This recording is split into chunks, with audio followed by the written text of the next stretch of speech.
To get down to the nitty and gritty, if we were to ask the question, are the Gospels, Matthew, Mark, Luke, and John, are they eyewitness accounts? The answer to that question, very simply put, is no. They are not eyewitness accounts.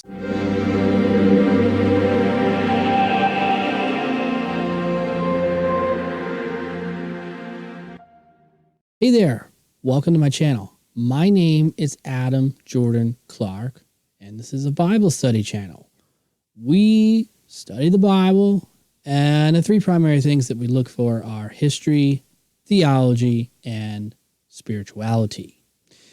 Today, we are going to be talking about the reliability of the Gospels, or the eyewitness aspect of the Gospels. Primarily, we're going to be talking about the Gospel of Luke and the book of Acts.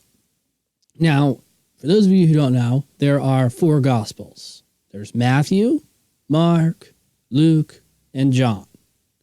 When you open up your New Testament and you look at the order that I just listed them, Matthew, Mark, Luke, and John, are how they're going to appear in the New Testament.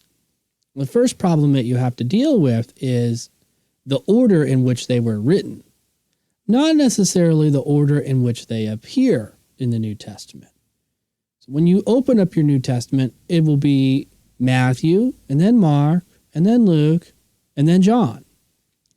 And the problem with this is that they're not placed in the New Testament based on when they were written. Believe it or not, the Gospel of Mark was written first, and then Matthew, and then Luke, and then later came John. It's important to understand this, and we're going to come back to it in a minute. But when it comes to the eyewitness accounts, this is where things become a little bit distorted or confusing. One of the primary reasons why it's very confusing and very distorted is because of Christian apologists. For those of you who don't know what Christian apologists are, basically Christian apologists are people who, quote unquote, try to defend the faith or defend Christianity. Now, I am not an apologist. Quite frankly, I really don't care about apologetics, and I think that they're practically useless. So I'm not interested in providing a defense for the Gospels. I'm not interested in providing a defense for the faith. I think that the Bible can defend itself, and I think if we just look for the evidence can speak for itself. And it's actually quite interesting because when I first started my PhD, after I had went to seminary and did a master's degree, I was in a class with a lot of different people. And one of the biggest problems in this class that the professor had to continually address was the issue of apologetics. And the problem was very simple. A lot of the students came into the program thinking that biblical studies was about apologetics, and that doing research at a PhD level was about apologetics. And the professors continually made this point that this is not an apologetics class. This is a class on biblical studies. You're in a PhD, and it's a PhD on biblical studies. You're here to do research, and you're here to learn stuff, and you're here to ultimately make a contribution to knowledge in your dissertation phase, which will occur sometime down the road. And it was very hard for a lot of people to get the concept that biblical studies is not about apologetics, and that theology is not about apologetics, and that reading the Bible hermeneutically in a sound way is not about apologetics. And this is very confusing to a lot of other people, because if you can only imagine, if PhD students can get it messed up, what about all the other people in the church? Well, it's very difficult to understand, because lots of times when we talk about evidence, we ultimately think about defending the faith. And the reason why we think that is because in American culture, we have so many people who are militant toward Christianity and militant toward the Bible that Christians often feel like they need to defend the faith. But to remind you where I'm coming from, I don't think there needs to be a defense because I think the Bible is adequate enough to defend itself. So, I don't defend the Bible. I just show you the evidence, and I think the evidence speaks for itself. So understand that when we're dealing with eyewitnesses, there are all kinds of arguments that you're going to hear in popular Christianity, and there's all kinds of arguments you're going to hear from your church, and there's all kinds of arguments that you're going to hear from pastors and other people on the internet as well. And I can't speak for all of them, but I can speak for some of them. And most of them are not very good at presenting good arguments. They're not very good at presenting the evidence. And most of them sort of just have a hidden agenda, which is to apologize for the faith. And the big problem is that the real issues never get addressed because it turns into propaganda. And so this is something that we want to avoid. Because to get down to the nitty and gritty, if we were to ask the question, are the Gospels, Matthew, Mark, Luke, and John, are they eyewitness accounts? The answer to that question, very simply put, is no. They are not eyewitness accounts. Pure and simple, they're not. How do we know they're not eyewitness accounts? The answer to this question is also very simple. They do not claim to be eyewitness accounts. There's no evidence at all in any of the Gospels that they are eyewitnesses. And so this proposes a little bit of a problem. Now, some Christian apologists who've done a little bit of research have realized that this is true. So what they have done is they've done a little bit of a play on words. So instead of saying that the Gospels are eyewitnesses, they say they are based on eyewitness accounts. Okay? And this is where things get into semantics. A lot of the debates in Christianity and philosophical debates that happen in America, primarily, most of them are about semantics. In other words, they're about which words we should use to describe this or what words are correct to describe that. So understand what I'm telling you. Number one, it is a fact that the Gospels are not eyewitness accounts. Matthew, Mark, Luke, and John are not eyewitness accounts. The apologists know this. Pure and simple, they know this. What did they do to continue their form of propaganda, if you will? Well, they say they're based on eyewitness accounts. What do they mean when they say based on eyewitness accounts? Well, what they mean is that the author of the gospel themselves did not witness the events, but they knew somebody who witnessed the events. Typically, what you're going to hear people say is the Gospel of Mark is not an eyewitness account, but it's based on the eyewitness testimony of Peter. And you ask them the question, how do you know that? Most of them are going to point to a guy named Papias and say, Papias told us that Peter was the source for Mark's gospel, therefore he's the source for Mark's gospel. Well, every historian knows that this is not a good form of logic, and this is not how you prove stuff historically. Quite frankly, using Papias to argue that Peter was a source for Mark's gospel is not going to work. It just doesn't work. And so this is a very big problem. Ultimately, what you have to do is look into the Gospel of the Gospel of Mark for evidence that could suggest that Peter was an eyewitness or that Peter was the source for Mark. And this is where things get very, very, very hard because there is no evidence of Peter being the source within Mark's gospel, which kind of raises the point, where did Papias get the idea from? If it's not in the Gospel of Mark, Where did he get the idea from? And the answer is we don't really know. We also don't really know who the source is for Mark's gospel. I think that there could be portions of Mark's gospel that could be Peter, probably the earlier stuff, but the later stuff toward the crucifixion and resurrection, things like that, probably not Peter. That's personally what I think, and I've studied this quite extensively, and I don't think that Peter is the majority source. I think that when Mark composed his gospel, he had many other sources. And here's where things get very interesting, because when you go over to the Gospel of Matthew, the Christian apologists are also going to tell you, they're either going to tell you one or two things. Either Matthew, the tax collector, wrote the gospel, which is not true. The gospel doesn't tell you who wrote it. Or they're going to tell you that it's based on eyewitness testimony.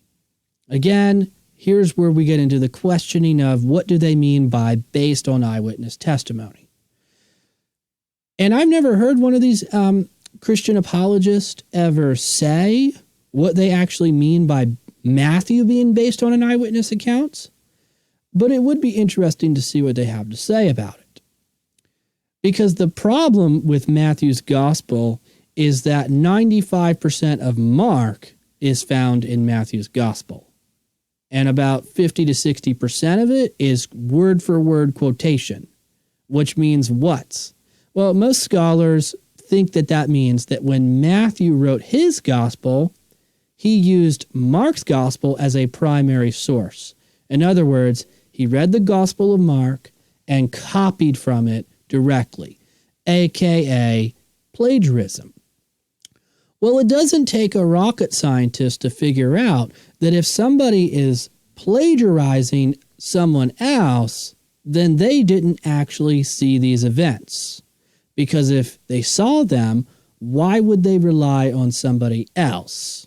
In other words, this argument does not work very well for Matthew the tax collector being the author. Secondly, there is no evidence within Matthew's gospel that suggests that Matthew the tax collector wrote it. Now, I know that people are going to point to the passages where it talks about Matthew the tax collector, but understand that none of those passages, and I mean none of those passages, hint to authorship of the actual gospel.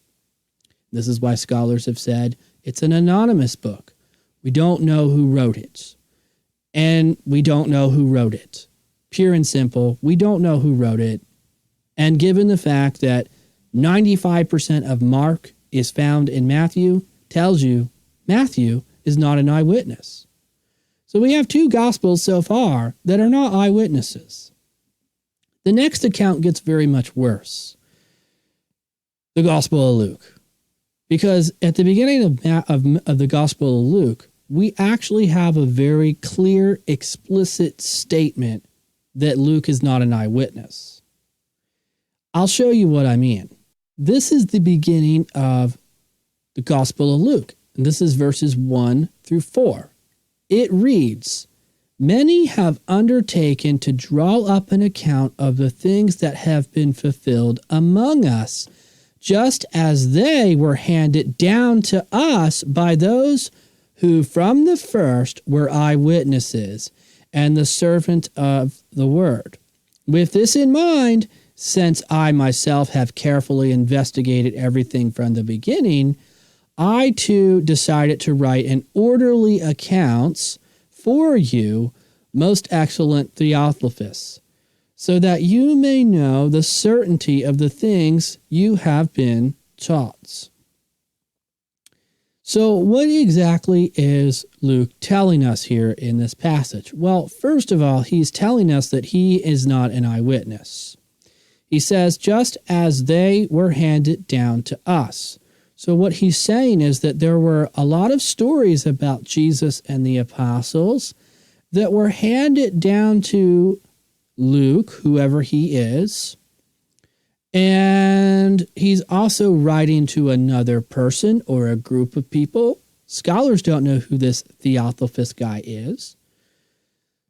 But he writes to them to say, here is the doctrine that we've been taught, and I'm writing to you to reassure to you what you have also been taught. In other words, this Theophilus dude started to doubt what he had already been taught, and Luke is writing to reassure him.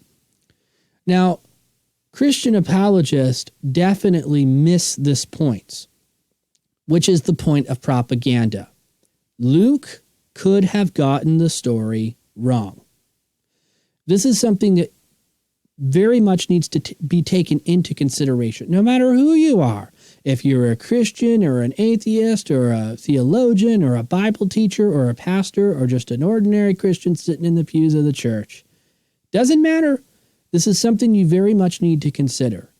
Luke may have gotten it wrong, because what he's telling us is that he's not an eyewitness, and he's also telling us that the eyewitnesses are not alive anymore. It's very important to understand this, because when you talk to some very conservative fundamentalist scholars, not necessarily in that order, but sometimes scholars can be conservative or they can be conservative and fundamentalist. But when you talk to them, they typically look at passages like these and they say, well, the author of the gospel could have talked to eyewitnesses who were alive. Well, the problem with that argument is that Luke is telling us here that the eyewitnesses themselves are already dead. He's telling that very clearly to us. Secondly, he's relying on written sources. He's not relying on eyewitness testimonies. He's not interviewing people. He's reading other books that have already been written. How do we know that? Because he tells us. He says, many have undertaken to draw up an account of the things which have been fulfilled among us, just as they were handed down to us by those who were the first from the eyewitnesses. Well, obviously, from this passage of being handed down who were originally eyewitnesses, it's obviously implying that they're no longer alive or no longer in communication with Luke. Because if they were, he would not be wording it this way. And if he had interviewed them, he would have told us that he interviewed them. But he's not. He's very explicit here, and he's saying, look, the eyewitnesses are dead.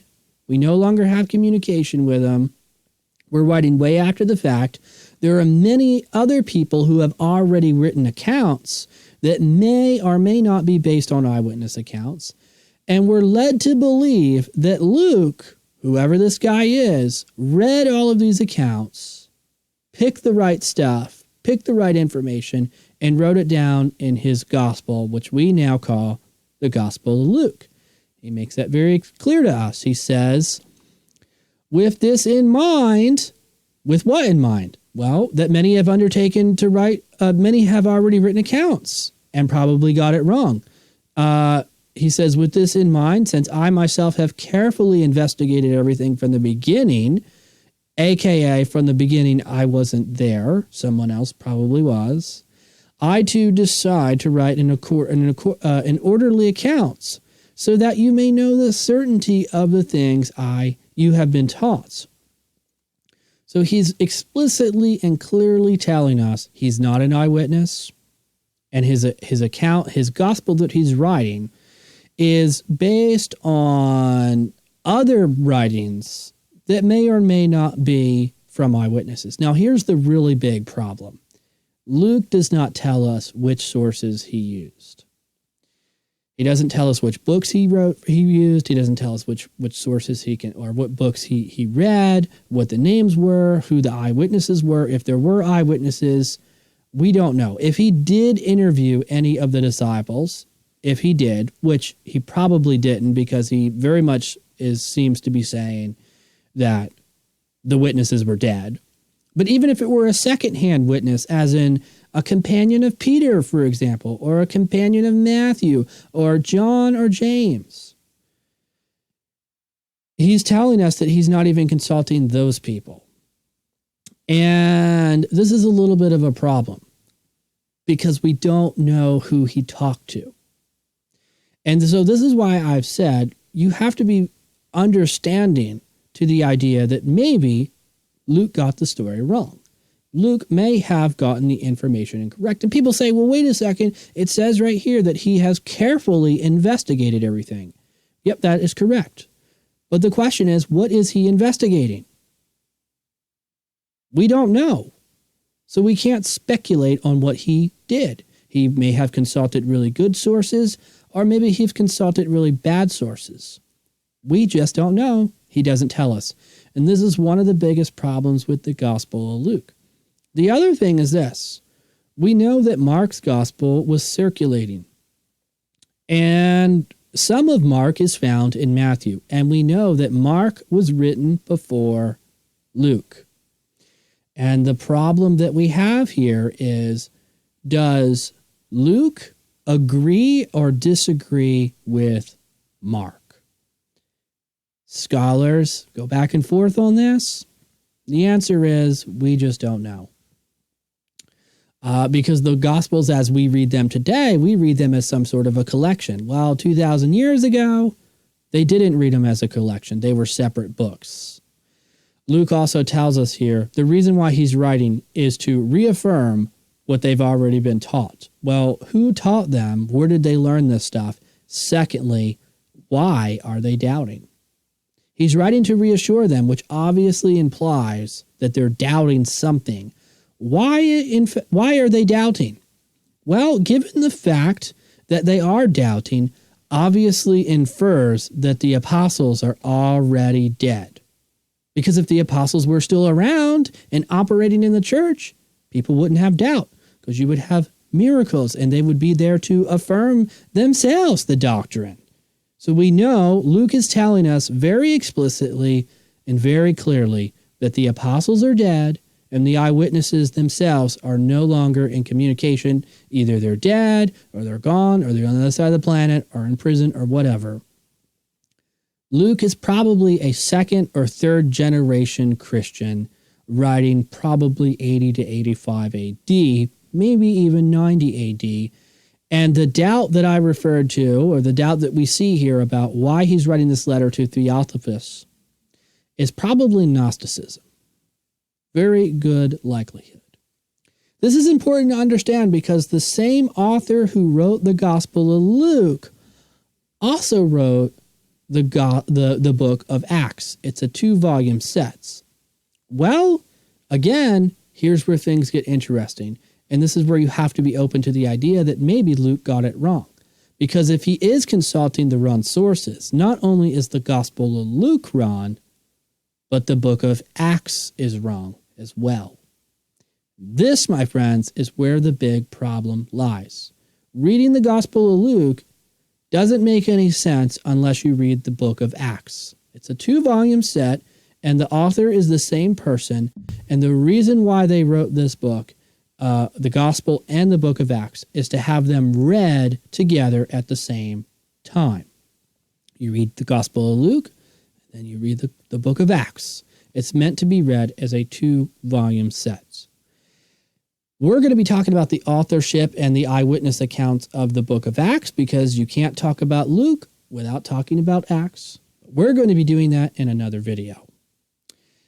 My name is Adam Jordan Clark, and if you liked this video, go ahead and give it a thumbs up. And don't forget to subscribe, because we are publishing a video every single day on topics like these. And if you want to learn more about the Bible, this is the place for you. So go ahead and click subscribe. Don't forget to comment. And as always, I will see you in the next video.